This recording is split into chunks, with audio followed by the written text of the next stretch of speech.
Hey there, tappers, and welcome to another What's Up Wednesday, where we tell you about what's going on in the brew house, give you a little background view of our previous videos. This one's actually a tasting.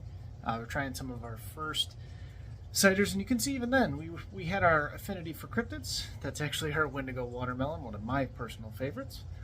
And as you can see, it was pretty strong. Not the strongest we've ever made, but definitely up there. Our current batch of cider is kind of at that delicate stage where we're really not doing too much to it, and we're just kind of hoping that the adjustments that we made during our kegging process, mainly being the bag sweetener, are doing what we expect them to do.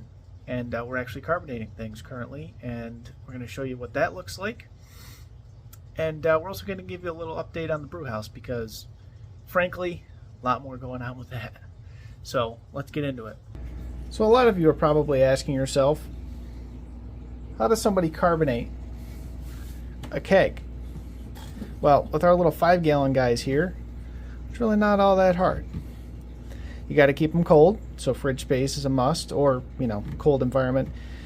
Basement would probably work, but we find that they do absorb it better the colder that it is. And basically what you do, this will be our third and final edition.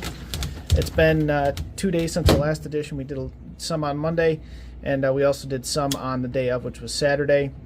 So all we're going to do here is we're going to take our little connection here.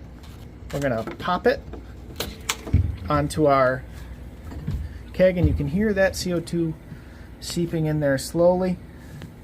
As you can see here, we actually set it to about 40 psi.